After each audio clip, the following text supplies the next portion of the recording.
start with the game that we just watched. I'm not going to dig into this a ton. I think it's just worth mentioning that we just watched a crazy game.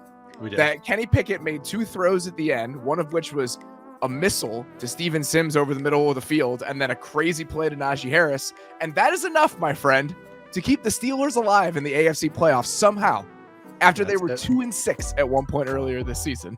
They say football games usually come down to like 3 or 4 plays, and I guess that's all it is for a Steelers game. That's it. AFC North battle, just a race to double digits apparently. But that's it. That was it. I'm waiting for Pickett to throw a 1 ball on time.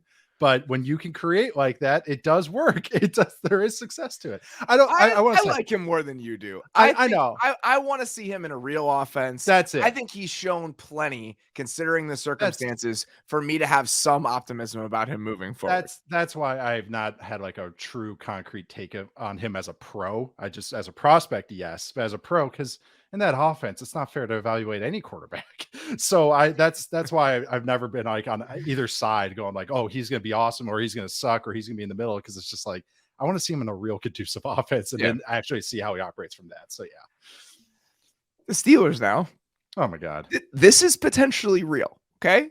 We willed into existence because we all started talking about it and then it just happened. We had Solak on a couple weeks ago. His dad is a Steelers fan, and he was joking about how his dad kept looking at the playoff odds every day. It was like, 5%. There's a 5% chance. Here's what needs to happen for Pittsburgh to make the playoffs. And we're going to dig into all the playoff scenarios at some point later in the show, but just coming off of that game. If the Steelers beat the Browns, which, okay, the Browns aren't very good. Steelers are fine. The Steelers beat the Browns. This version of the Dolphins, which who knows who's going to be playing quarterback for the Dolphins, Skylar Thompson hour again, loses to the Jets, and the Patriots lose to the Bills, which the Bills will have something to play for in Week 18. The Pittsburgh Steelers at 9-8 will make the playoffs. That's not a crazy set of circumstances. It's not an insane scenario. Mike Tomlin is a legend. He is a legend to get this team competitive. This team was dead to me by Halloween. They were 2-6. They should have been dead to you. Yeah, and now we're talking. They have the same playoff odds. If it's just looking at 538, sorry, Austin Mock, but just looking at 538, they have the same playoff odds as the Lions right now.